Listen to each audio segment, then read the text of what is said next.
بإحسان إلى يوم الدين. Je vais résumer les piliers de l'wudu et les conditions de la prière avant d'aborder les conditions de d'acceptation pour que la prière soit agréée. إذا سنلخص الوضوء ثم شروط الطهارة قبل أن ندخل في شروط الطهارة شروط الصلاة وقبل أن ندخل بالأركان وشروط القبول. الصلاة لها مفتاح. La prière il a une clé. قال عليه الصلاة والسلام الطهور شطر الإيمان. الطهور هو فعل إيش؟ فعل الوضوء والغسل وإزالة النجاسة والاستنجاء. كل هذا يدخل في الطهور. الطهور شطر الإيمان. الشطر بمعنى الجزء. لما كانت الطهارة شرطا لا بد منه لصحة الصلاة النبي أطلق عليها الشطر.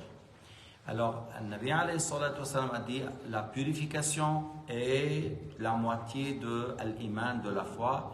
Et certains ont expliqué l'iman ici par la prière. لأن الله قال في القرآن الكريم وما كان الله ليضيع إيمانكم أي صلاتكم. C'est la seule ibada qu'Allah l'a nommé iman, c'est la prière. Et comme la purification, comme la clé pour la porte, alors la purification est une condition pour la prière. Si la purification n'est pas valable, la prière n'est pas valable.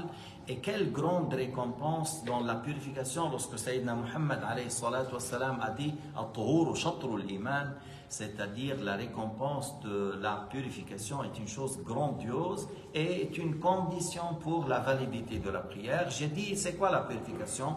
Al-wudu, la douche obligatoire après al-janaba, après les rapports intimes, et le fait d'enlever l'impureté du corps et le fait de faire bien la toilette intime. إذن هذه الأمور أو التيمم أحيانا عند فقد الماء يدخل في الطهارة. التيمم عند فقد الماء.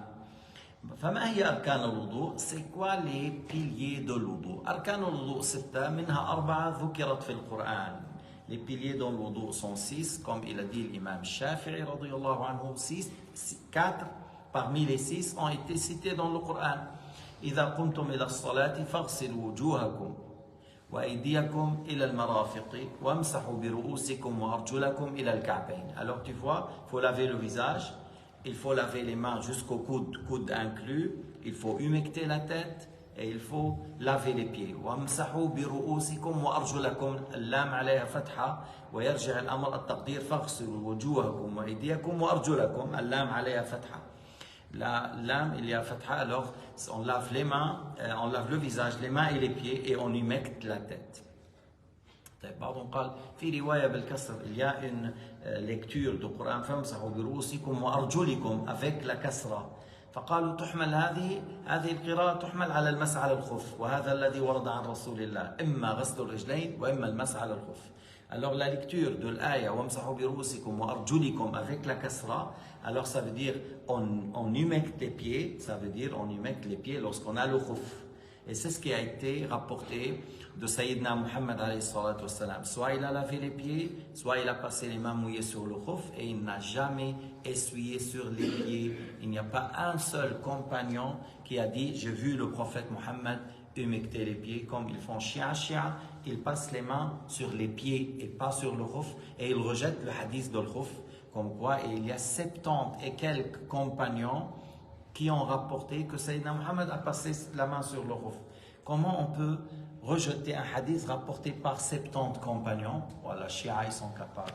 Shia, Qadirin, أنكروا الحديث كله مع أنه رواه 70 صحابي من بيناتهم سيدنا علي من بينهم علي بن أبي طالب. فإما المسح على الخف وإما غسل الرجلين. طيب إذا غسل الوجه غسل اليدين مسح الرأس غسل الرجلين. مسح الرأس عند بعضهم بعض الرأس وعند بعض العلماء كل الرأس. Certains savants on dit une partie de la tête et selon d'autres toute la tête. Tu fais comme ça, tu humectes la tête et le retour est sunnah. Tu vas avec les oreilles selon l'imam Ahmad.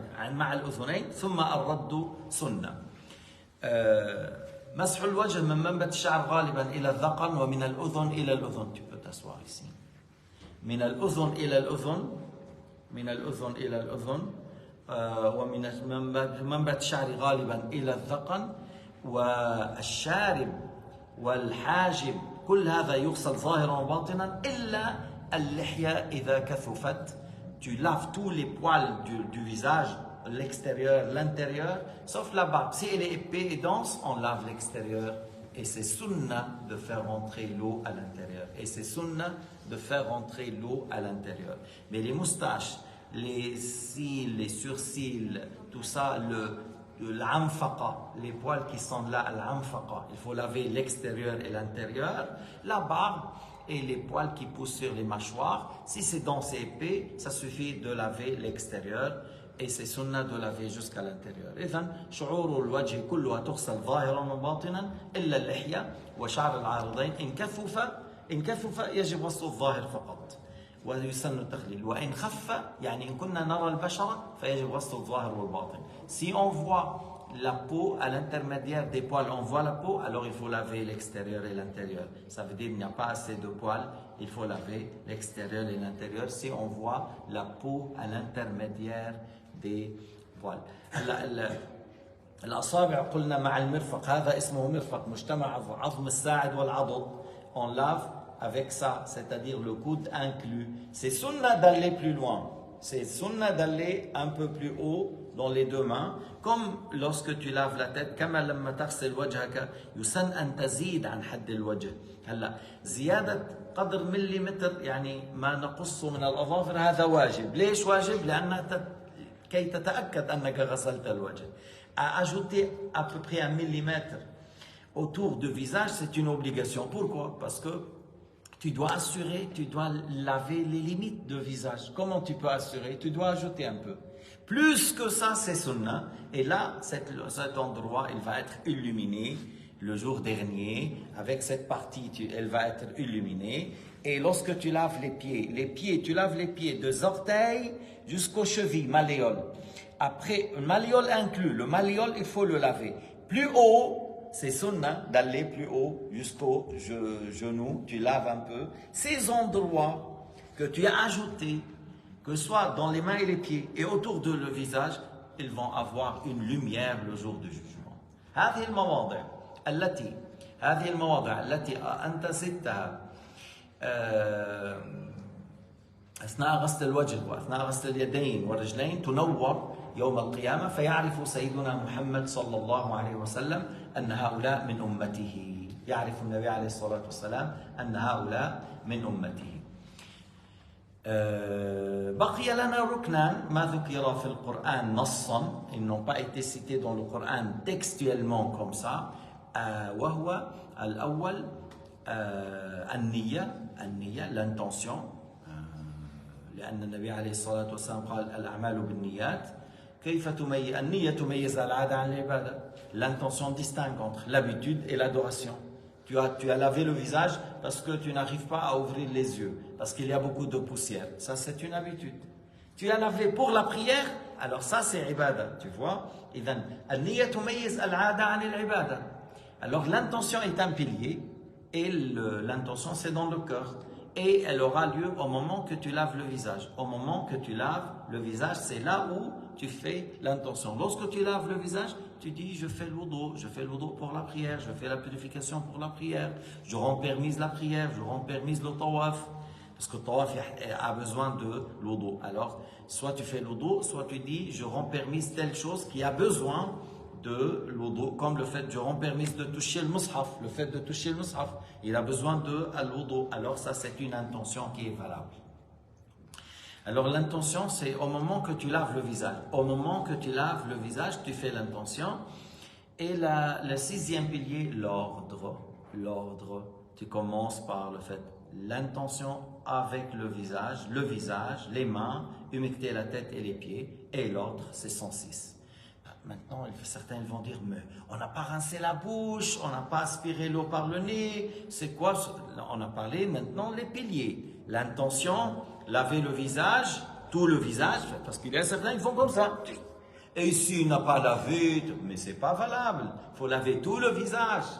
Il faut laver les mains avec les coudes. Il y a quelqu'un, il m'a dit, telle personne, oui, docteur dans les études islamiques, docteur. Il y a un frère qui est là-bas, il m'a dit, mais il ne sait pas faire le wudu. J'ai dit quoi? Il m'a dit, il a fait comme ça. Il a lavé comme ça, il n'a pas lavé jusqu'au coude. Bon, moi j'étais avec lui dans le voyage. Tu sais, nous on a fait la prière de Dhuhr ou l'Asr sur la route et on voulait faire là-bas le Maghrib et le Isha à Zurich. On a fait le Dhuhr et le Asr et on va faire le... Alors, lui, il n'était pas avec moi dans la voiture, non, on s'est arrêté. On a fait, bon, après, on voulait faire le Maghrib et le Isha parce qu'on est en voyage. Lui, il a dit, bon, je vais faire moi le Asr. Je dis, quoi? Il veut faire le Asr après le Maghrib, il n'a pas fait l'Asr. Mais en voyage, mais tu ne peux pas retarder le Asr jusqu'au Maghrib. Tu ne peux pas. Tu dois faire le Asr avec le Dhuhr, soit au temps de Dhuhr, soit au temps de l'Asr. Si on voyage, on peut avancer ou retarder, mais on ne peut pas faire après le Maghrib. Tu n'as pas le droit. C'est un grand péché. Alors pour dire que des fois, docteur ou pas docteur, on ne regarde pas les diplômes, mes frères. Il faut regarder est-ce qu'il a appris bouche-oreille chez les vrais savants, et il a bien compris. Et c'est pas, il a lu beaucoup de livres. Il a lu beaucoup de livres, comme il a dit Abu Hayyan al-Andalusi. يظن الغمر أي الجهول يظن الغمر أن الكتب تهدي أخا فهم لإدراك العلوم وما يدري الجهول بأن فيها غوامض حيرت عقل الفهيم إذا رمت العلوم بغير شيخ تلتبس الأمور عليك حتى تصير أضل من توم الحكيم. هذا اللي بيزعم يعني هذا توما بيضربوا المثل فيه بالحماقة والضلال والجهل. هذا باب سوريا بيقولوا له باب توما. هذا أصلا هذا توما المعتوه كان نصرانيا وتخربطت أمور. فإذا on ne peut pas apprendre la religion par les livres tout seul. Qui va t'expliquer telle chose? Qui va t'expliquer telle chose? Il y a une faute d'imprimerie. Comment tu vas faire? Alors il y en a certains, ils disent docteur, il était avec les livres. C'est comme un médecin, il a appris par les livres. Il a appris par les livres la chirurgie et va faire chez lui une opération. Il n'a pas fait la pratique, il va te tuer s'il n'a pas fait la pratique. Il a appris seulement la théorie ou par les livres. Et la religion aussi, on a besoin d'apprendre chez les vrais savants. Et c'est clair pour les piliers de l'odo, l'intention laver le visage, avec l'intention au moment qu'on lave le visage, laver le visage, les mains jusqu'au coude inclus, humecter la tête, une partie selon Shafi'i et toute la tête selon Malik et Ahmed, laver les pieds et l'ordre. Les sunan, on parle un petit peu des sunan. Laver les mains 3 fois avant de les mettre dans les récipients, même si l'eau descend du robinet, tu laves 3 fois. 2. Et en disant Bismillah, ou Bismillah ar-Rahman ar-Rahim. Alors c'est ce 2 sunnah. Bismillah ou Bismillah ar-Rahman ar-Rahim, de laver les mains, et puis rincer la bouche. Et selon Shafi'i, c'est mieux que tu prends l'eau, une partie pour la bouche et une partie pour le nez. Tu prends comme ça, pour la bouche, pour rincer, et tu aspires l'eau par le reste. Alors, 3 poignées, la moitié pour la bouche, la moitié pour le nez. Et là, tu rinces et tu craches. Et l'autre, tu respires. Mais dans le jeûne, tu n'exagères pas. En dehors de jeûne, oui. Mais dans le jeûne, tu n'exagères pas ni la rinçage, ni l'aspiration de l'eau par le nez. Et tu évacues en mettant les doigts sur le nez. Tu évacues le nez 3 fois. 3 fois les mains, 3 fois la bouche, 3 fois le nez. Même lorsqu'on lave le visage, les mains 3 fois. Après, on passe droite et gauche. Lorsque tu laves les mains, le visage, tu commences depuis le haut, oui. Et on a dit, tu fais takhlil pour l'ihya. Si l'ihya est dense, tu fais takhlil. Puis après, tu commences main droite, main gauche. Le fait de croiser les doigts, التشبيك الأصابع, croiser les doigts, ou تخليل الأصابع, et le fait de frotter, lorsque tu laves le visage, les mains. Et l'imam Malik, il dit ça c'est wajib. Shafi'i, il dit c'est sunnah. Alors on fait attention, on fait bien le fait de frotter et croiser les doigts de cette manière, depuis le haut. Main droite, après main gauche. Après, lorsqu'on humecte la tête, certains ont dit une partie de la tête, ça suffit. Et à ce moment-là, si on fait une partie de la tête, le Shafi'i dit alors, mais c'est sunnah d'humecter toute la tête. Une partie c'est obligatoire et toute la tête entièrement c'est sunnah. Sinon les autres ils ont dit toute la tête c'est une obligation, c'est un pilier. Après le fait de humecter les oreilles. Là, pour la tête et les oreilles, l'imam Malik il dit une fois. Et il ne sait pas trois. Humecter, lorsque tu parles masah, humecter, selon l'imam Malik, une fois, que ce soit la tête et les oreilles. Shafi'i dit trois, même le fait d'humecter la tête et les oreilles, c'est trois fois. Malik, il dit une fois, et l'imam Malik, c'est-à-dire lorsqu'il a dit, parce qu'il y a un hadith, un compagnon, il a dit que j'ai vu le prophète, alayhi salatu wassalam, a fait, et il a humecté la tête une fois. Il a dit, il a humecté la tête une fois, voilà. Et lorsqu'on a parlé de Sayyidina Uthman, l'argument de l'imam Shafi'i, qu'il a dit Uthman qu'il a fait trois fois, et il a dit le prophète a fait le dos de cette manière. Bref, et même si moi je suis Shafi'ite, mais lorsqu'on met la tête, je fais une fois, les oreilles, je fais une fois. Par la suite, lorsqu'on lave les pieds, on fait le fait de faire takhlil entre les orteils. Tu fais takhlil, tu fais rentrer le petit doigt entre les orteils depuis le bas. Mais si tu as fait autrement, c'est valable. Mais pour vous dire, depuis le petit doigt de la main gauche en bas, mais si tu as fait autrement par un autre doigt, l'importance que tu as fait takhlil, c'est sunnah. Encore parmi les sunnah, mes frères, le fait de diminuer la quantité d'eau.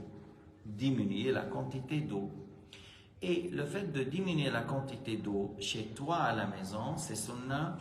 Et si tu as beaucoup utilisé d'eau chez toi, à tes frais, c'est déconseillé. Et si c'est déconseillé, ça revient encore, c'est déconseillé pour la prière. Mais à la mosquée, si tu exagères dans l'eau, c'est haram. Tu vois la différence chez toi, c'est déconseillé parce que c'est ton argent. Mais lorsqu'il s'agit de l'eau de la mosquée et tu gaspilles, alors ça c'est haram. Et il y en a des gens, ils ouvrent le robinet.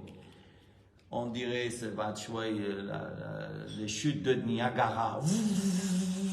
Mais il y a Niagara, c'est à Canada, c'est pas ici. Qu'est-ce qu'il y a? Ouais, mais qu'est-ce qu'il y a? Tu vas prendre un baril toi seul?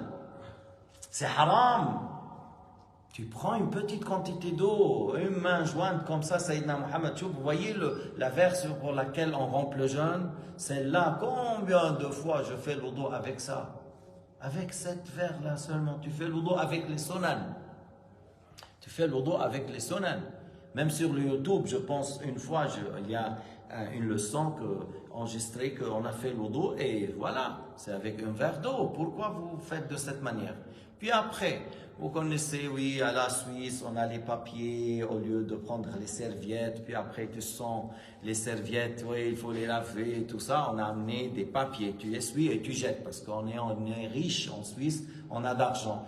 Et après, tu vois la personne qui fait comme ça. Voum, voum, voum, voum, voum, voum. Il jette. Il prend 3, 6 mètres, 7 mètres. Parce que c'est gratuit, c'est pas lui qui paye. Hein? Lui, il n'a jamais mis 10 centimes dans la caisse. Lui, il est là, voilà. Mais qu'est-ce que tu es en train de faire? Moi, je parle de moi. Lorsque je fais avec ces papiers-là, ils sont bien mouillés. Je prends 2 papiers par exemple, une pour le visage et les mains, une pour les pieds. Après, là où je fais le wudu, bon, souvent je ne fais pas là-bas, mais si là-bas, ou là où je fais le wudu, je nettoie la terre avec ça, parce qu'on a giclé un peu d'eau, on nettoie autour de nous, ou là où s'assoit celui qui est à côté, tu essuies et tu jettes après. Il dit c'est un bien, c'est pas le fait de savoir utiliser l'argent des musulmans. Le fait de savoir, même des fois la personne, Sayyidina Muhammad, il n'a pas dit Al-Ina yastaghfiru li la'aqihi. L'assiette, celui qui essuie par le doigt, il mange. L'assiette, il fait l'istighfar pour lui. Mais il y a plusieurs sagesses. Déjà, tu ne sais pas où est la baraka, peut-être vers la fin. Deux, le nettoyage après c'est facile parce que trois, tu n'auras pas le robinet bouché parce que le robinet bouché en Suisse, 600 francs. Tu amènes le cas. Une fois robinet bouché, on a téléphoné parce que ça, là, il est venu, il a dit 500 ou 600 francs. Robinet bouché. Tu construis une maison, tu te maries en Afrique avec 600 francs et si tu débouches une robinet. شفت كيف؟ انه هون بتفتح التيو هونيك بتعمل بيت 600 فرنك بيعيطوا للجيران بيعمروا لك كوخ والتواليت بالطبيعه والمطبخ عباره عن لبنتين يعني امور بسيطه جدا بافريقيا. بس انه لما بنعمل السنن في حكم. Lorsqu'on fait les sunan, il y a des sagesses. On diminue l'eau, il y a de sagesse. Déjà الحروب الجايه حروب مياه. Les guerres qui vont venir dans le futur, beaucoup ça va être à cause de l'eau. Alors de là, nous les musulmans, on est 1 milliard, 2 milliards, on utilise l'eau tous les jours. Alors on doit savoir comment utiliser l'eau pour préserver l'eau sur cette terre. Que c'est chez toi à la maison et à la mosquée, et par la suite tu essaies autour de toi, c'est propre avant que je quitte. Est-ce que c'est propre? Si c'est propre, je quitte. Si c'est pas propre, je nettoie. Pourquoi? C'est notre mosquée. C'est la maison de Dieu, mais c'est notre mosquée. Il faut qu'il soit plus propre que nos maisons. بده المسجد يكون هذا أنظف من بيوتنا. صح ولا لا؟ هذا بيت الله مطلوب يكون هذا أنظف من بيتك. أنظف من الصالون تاعك. بدك تحرص على هذا الأمر. مش يعني ما لقالي وخرب الدنيا وطلع وكسر وفل وما عملت شيء. Il y a des gens qui... Bon, c'est pour cela. Voilà des petits conseils entre nous, là-bas, comment agir. Inch'Allah, ce discours, il faut le faire le samedi et le vendredi, parce que peut-être les gens qui sont là, ils font bien les choses, mais il faut transmettre. Je dis ça pour qu'on puisse transmettre. الطهور الوضوء فرض مع الصلاة. حتى في الأمم السابقة الوضوء était toujours obligatoire avec la prière, même depuis la communauté de Ibrahim, Nouh, Sayyidina Ibrahim ou Sarah avant de rentrer en Égypte, il a fait le wudu. كذلك موسى عليه السلام في بعض الكتب توضأ أو تطهر. إذا الطهارة لا بد منها للصلاة وهذا مفروضا في كل الأمم. Il était toujours avec la prière à الوضوء, mais nous on a la spécificité الغرة والتحجيل. نحن بنزيد فوق المرفق وفوق الكعبين وحول الوجه, on ajoute et elle donne une lumière le jour du jugement. والحمد لله رب العالمين وصلى الله على سيدنا محمد وعلى آله وصحبه وسلم تسليما كثيرا.